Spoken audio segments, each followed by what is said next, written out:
7। खजाना। एक रूसी लोक कथा डब्ल्यू आर एस राल्स्टन की 1873 में प्रकाशित पुस्तक रशियन फॉकटेल्स रूसी लोक कथाओं का एक महत्वपूर्ण संग्रह है। इसमें खजाने से जुड़ी कई कहानियां हैं, लेकिन सबसे प्रमुख और विस्तृत कहानी द ट्रेजर है। यह कहानी केवल भौतिक धन के बारे में नहीं है, बल्कि लोभ, ईर्ष्या, पश्चाताप और मानव स्वभाव की जटिलताओं के बारे में है। राल्स्टन की शैली कथा वाचन पर केंद्रित है, जहां पात्रों की भावनाएं और उनके कार्यों के परिणाम बहुत स्पष्ट होते हैं। बहुत समय पहले की बात है। एक दूरदराज के रूसी गांव में एक किसान रहता था। उसका नाम इवान था। वह अपनी पत्नी, जिसे हम मारिया कह सकते हैं, के साथ रहता था। वे गरीब थे, लेकिन वे अपनी जमीन और अपनी गायों के साथ संतुष्ट थे। गांव में शांति थी और जीवन सरल था। उसी गांव में एक और किसान रहता था। उसका नाम बोरिस था। वह इवान से थोड़ा अधिक अमीर था, लेकिन वह और भी अधिक अमीर बनने की लालसा रखता था। वह अक्सर इवान के प्रति ईर्ष्या महसूस करता था, हालांकि इवान के पास उससे कम था। एक दिन जब इवान अपने खेत में हल चला रहा था, उसने देखा कि एक कौवा एक पेड़ की शाखा पर बैठकर जोर जोर से कांव कांव कर रहा था। यह कोई सामान्य कौवा नहीं था। उसकी आंखें तेज थीं और वह इवान की ओर सीधे देख रहा था। इवान ने ध्यान नहीं दिया और अपना काम जारी रखा। लेकिन अगले दिन कौवा फिर से आ गया। इस बार यह इवान के पास उड़कर आया और उसके हल के सामने बैठ गया। इवान ने उसे हटाने की कोशिश की, लेकिन कौवा टस से मस नहीं हुआ। उसने अपनी चोंच से एक अजीब सी ध्वनि निकाली और इवान को लगा कि यह उसे कुछ बताने की कोशिश कर रहा है। कौवा उड़ गया और एक पुराने सूखे पेड़ की ओर गया। वह पेड़ गांव के बाहर एक घने जंगल के किनारे पर था। कौवा पेड़ की एक शाखा पर बैठ गया और फिर से कांव कांव करने लगा। इवान के मन में जिज्ञासा जागी। वह हल छोड़कर कौवे के पीछे पीछे जंगल की ओर गया। कौवा उड़कर एक और पुराने पेड़ की शाखा पर बैठ गया और फिर एक और। ऐसा लगता था कि वह इवान को कहीं ले जा रहा था। अंत में कौवा एक बड़े पुराने ओक के पेड़ के पास रुक गया। यह पेड़ अन्य सभी पेड़ों से बड़ा था और उसकी जड़ें जमीन में गहरी धंसी हुई थीं। कौवा पेड़ की एक शाखा पर बैठ गया और नीचे की ओर इशारा किया। इवान ने पेड़ की जड़ों के पास की जमीन को ध्यान से देखा। वहां कुछ अजीब सा था। जमीन थोड़ी उठी हुई थी और वहां कुछ पुराने जंग लगे हुए सिक्के बिखरे हुए थे। इवान ने अपनी फावड़ा उठाया और खुदाई शुरू कर दी। उसने खुदाई जारी रखी और जल्द ही उसका फावड़ा किसी कठोर चीज से टकराया। यह एक बड़ा धातु का संदूक था। संदूक पुराना और जंग लगा हुआ था, लेकिन उस पर एक बड़ा भारी ताला लगा हुआ था। इवान ने ताला तोड़ने की कोशिश की, लेकिन यह नहीं टूटा। वह घर गया और एक कुल्हाड़ी लेकर वापस आया। उसने कुल्हाड़ी से ताले पर जोर से वार किया और ताला टूट गया। उसने संदूक का ढक्कन खोला और उसकी आंखें चकाचौंध रह गईं।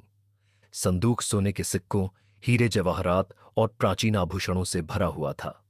यह इतना बड़ा खजाना था कि उसने कभी सपने में भी नहीं सोचा था। इवान को समझ नहीं आ रहा था कि वह क्या करे। वह डर गया था कि कोई उसे देख लेगा। उसने जल्दी से संदूक को फिर से जमीन में गाड़ दिया और ऊपर से मिट्टी डाल दी। उसने उस जगह पर कुछ सूखे पत्ते और टहनियां बिखेर दीं ताकि किसी को शक न हो। इवान घर वापस गया। उसका दिल जोर से धड़क रहा था। उसने यह बात किसी को नहीं बताई, यहां तक कि अपनी पत्नी मारिया को भी नहीं। उसे लगा कि यह उसका अपना रहस्य है और वह इसे किसी के साथ साझा नहीं करना चाहता था। लेकिन लोभ एक अजीब सी चीज है। इवान अब शांत नहीं रह सकता था। वह बार बार जंगल में उस पुराने ओक के पेड़ के पास जाता और खजाने को देखता। वह सोने के सिक्कों को अपने हाथों में लेता और उन्हें चूमता। उसे लगा कि वह अब दुनिया का सबसे अमीर आदमी बन गया है। धीरे धीरे इवान का व्यवहार बदल गया। वह कम काम करने लगा और अक्सर खोया खोया रहने लगा। मारिया ने उसकी चिंता की, लेकिन वह कुछ नहीं बता सका। उसी गांव में बोरिस, जो इवान से ईर्ष्या करता था, ने देखा कि इवान में कुछ बदलाव आया है। उसने देखा कि इवान अब खेत में कम समय बिताता है और अक्सर जंगल की ओर जाता है। बोरिस ने इवान पर नजर रखने का फैसला किया। एक दिन जब इवान जंगल में खजाने के पास गया, बोरिस उसके पीछे पीछे गया। उसने इवान को संदूक खोलते हुए और सोने के सिक्कों को चूमते हुए देखा। बोरिस की आंखों में ईर्ष्या की आग जल उठी। उसने इवान के घर जाने तक इंतजार किया और फिर खजाने के पास गया। उसने संदूक खोला और सोने के सिक्कों को देखा। वह उन्हें अपने साथ नहीं ले जा सकता था क्योंकि वे बहुत भारी थे। उसने एक और योजना बनाई। बोरिस गांव के जमींदार, एक क्रूर और लालची व्यक्ति के पास गया। उसने जमींदार को खजाने के बारे में बताया और कहा कि इवान ने इसे चुरा लिया है। जमींदार खुश हुआ और उसने बोरिस को एक इनाम देने का वादा किया। जमींदार ने अपने सैनिकों को इवान के घर भेजा। उन्होंने इवान को पकड़ लिया और उसे जमींदार के पास ले आए। जमींदार ने इवान से खजाने के बारे में पूछा। इवान ने मना कर दिया, लेकिन सैनिकों ने उसे प्रताड़ित किया। अंत में इवान ने खजाने का पता बता दिया। जमींदार और उसके सैनिक जंगल में गए और खजाने को खोदकर बाहर निकाला। वे खजाने को अपने साथ ले गए और इवान को जेल में डाल दिया।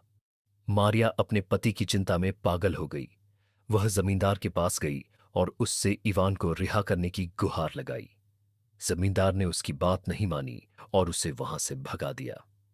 मारिया ने गांव के अन्य लोगों से मदद मांगी, लेकिन वे सभी जमींदार से डरते थे। वे कुछ नहीं कर सके। मारिया ने एक बुद्धिमान बूढ़ी महिला के पास जाने का फैसला किया, जो गांव के बाहर एक झोपड़ी में रहती थी। बूढ़ी महिला ने मारिया की कहानी सुनी और उसे एक सलाह दी। उसने कहा, खजाना केवल भौतिक धन नहीं है, यह लोभ और ईर्ष्या का प्रतीक है। इवान ने खजाने को अपने लिए रख लिया और बोरिस ने उसे जमींदार को बता दिया। दोनों लोभ से ग्रस्त थे। खजाने को केवल तभी वापस पाया जा सकता है जब लोभ और ईर्ष्या को त्याग दिया जाए। बूढ़ी महिला ने मारिया को एक अजीब सा पौधा दिया और कहा, इस पौधे को उस पुराने ओक के पेड़ के पास लगाओ जहां खजाना मिला था। इस पौधे की पत्तियां हर उस व्यक्ति के लिए जहरीली होंगी जो लोभ या ईर्ष्या से ग्रस्त है। मारिया ने वैसा ही किया। उसने पौधे को पुराने ओक के पेड़ के पास लगाया और इंतजार किया। जमींदार, जिसने खजाना अपने महल में रखा था, अब चैन से नहीं रह पा रहा था। उसे डर था कि कोई उसका खजाना चुरा लेगा। उसने खजाने की रक्षा के लिए और अधिक सैनिकों को तैनात किया। एक दिन जमींदार ने खजाने को जंगल में वापस ले जाने और उसे फिर से गाड़ने का फैसला किया। उसे लगा कि महल में खजाना सुरक्षित नहीं है। वे खजाने को पुराने ओक के पेड़ के पास ले गए और उसे गाड़ने लगे। मारिया द्वारा लगाया गया पौधा अब बड़ा हो गया था और उसकी पत्तियां हरी और चमकदार थीं। जमींदार और उसके सैनिकों ने खजाने को गाड़ने के बाद पौधे के पास से गुजरते हुए कुछ पत्तियां तोड़ लीं। उन्हें लगा कि ये पत्तियां सुंदर हैं, लेकिन जल्द ही वे सभी बीमार हो गए। उनकी त्वचा पीली पड़ गई और उनके पेट में तेज दर्द होने लगा। वे समझ नहीं पा रहे थे कि क्या हो रहा है। वे महल वापस गए, लेकिन वे ठीक नहीं हुए। जमींदार ने कई डॉक्टरों को बुलाया, लेकिन वे कुछ नहीं कर सके। जमींदार को याद आया कि इवान ने खजाना चुराया था। उसे लगा कि खजाना शापित है। उसने इवान को जेल से रिहा करने और खजाना वापस करने का फैसला किया। इवान को महल में लाया गया। जमींदार ने उसे खजाना वापस कर दिया और उससे माफी मांगी। इवान खुश हुआ, लेकिन उसे डर भी लग रहा था। जमींदार ने इवान से कहा, यह खजाना शापित है। जो कोई भी इसे अपने लिए रखता है वह बीमार हो जाता है। इवान समझ गया कि क्या हो रहा है। वह खजाने को अपने घर ले गया, लेकिन उसने इसे अपने लिए नहीं रखा। उसने खजाने को गांव के लोगों के साथ साझा करने का फैसला किया। उसने सोने के सिक्कों को गांव के गरीब लोगों के बीच बांट दिया। उसने हीरे जवाहरात को बेचकर गांव में एक नया चर्च और एक नया स्कूल बनवाया। गांव के लोग खुश हुए और उन्होंने इवान को एक नायक की तरह माना। वे अब गरीब नहीं थे और उनका जीवन बेहतर हो गया था। बोरिस, जो इवान से ईर्ष्या करता था, ने देखा कि इवान अब गांव का सबसे सम्मानित व्यक्ति बन गया है। उसकी ईर्ष्या और भी बढ़ गई। उसने खजाने को वापस पाने की एक और योजना बनाई।